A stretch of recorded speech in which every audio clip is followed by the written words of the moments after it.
A bystander's video proved pivotal in the filing of a murder charge against a South Carolina police officer, and also rekindled a fervent national discussion about the use of body cameras by police officers.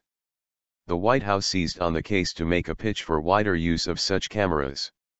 So did New York Mayor Bill de Blasio, whose city has experienced wrenching controversies related to police use of force. And in North Charleston, South Carolina, where a white police officer fatally shot an unarmed black man in the back, Mayor Keith Summey said Wednesday that every uniformed officer on patrol will get a body camera. The city already had ordered 101 cameras, and is ordering 150 more in the aftermath of the shooting, the mayor said. It's unclear how quickly they'll be deployed. Summey said officers have to be trained and a policy for the use of the cameras must be written and approved by lawyers. In many jurisdictions nationwide, there have been complications and disagreements related to details of such policies. In some states, lawmakers have proposed bills to exempt video recordings of police encounters with citizens from state public records laws, or to limit what can be made public. Paul Butler, a former federal prosecutor who is now a professor of criminal law at Georgetown, said use of a body camera in North Charleston might possibly have spared the life of 50-year-old Walter Lamer Scott, who was shot and killed Saturday by patrolman Michael Thomas Slager after a routine traffic stop. They make both police and civilians treat each other better, because they know they are being recorded, Butler said. If the police officer knew he was on camera, he may have been deterred from firing his weapon at a fleeing suspect. In New York City, de Blasio described the South Carolina video as so disturbing and so painful and said it fueled his interest in expanding the use of police body cameras in New York. We're seeing things in a different light now that we have so much more video, he said. Things in the past that may have been mischaracterized, we're now seeing very starkly, very honestly. And I believe that will lead to progress.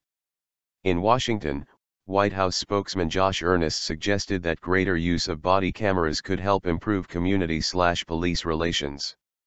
Even the investigators themselves have acknowledged that when this video evidence was presented, that it changed the way that they were looking at this case, Earnest said. I do think that is an example of how body cameras worn by police officers could have a positive impact in terms of building trust between law enforcement officers and the communities that they serve. President Barack Obama has proposed a $75 million program to help law enforcement agencies buy the cameras. The North Charleston video was provided to the dead man's family and lawyer by a witness later identified by NBC News as Faden Santana.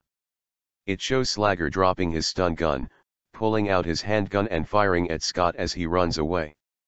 Scott falls after the eighth shot, fired after a brief pause. Charleston County Sheriff Al Cannon suggested that investigators would have ascertained Slager's culpability without the video, but the images made their job easier. Like the family attorney said, once that video came out, things moved quickly, Cannon said. The swift and forceful response contrasted sharply with how events unfolded after the Rodney King beating and the chokehold death of Eric Garner in New York City last July, two other cases in which videos of the police action emerged. King's 1991 beating by club-wielding Los Angeles police officers was depicted in a videotape made by a man who witnessed the incident from his balcony.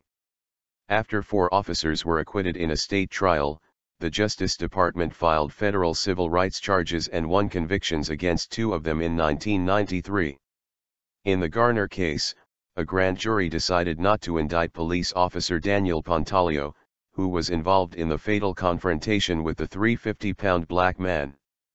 A video shot by a bystander showed Pontalio trying to arrest Garner on suspicion of selling untaxed cigarettes, then wrapping his arm around Garner's neck and, along with other officers, pulling him to the ground. Garner can be heard repeatedly saying, "I can't breathe," before he goes limp. A medical examiner later ruled that a chokehold, along with Garner's poor health, resulted in his death. In another explosive case last year, the fatal shooting of 18-year-old Michael Brown by a white officer in Ferguson, Missouri, there was no video of the fatal shots. As in the Garner case, a grand jury declined to indict the officer.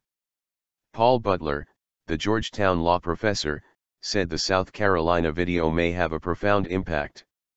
In the African American community, we've known of episodes like this for decades, but until there's graphic video like this, our stories have not been believed, Butler said.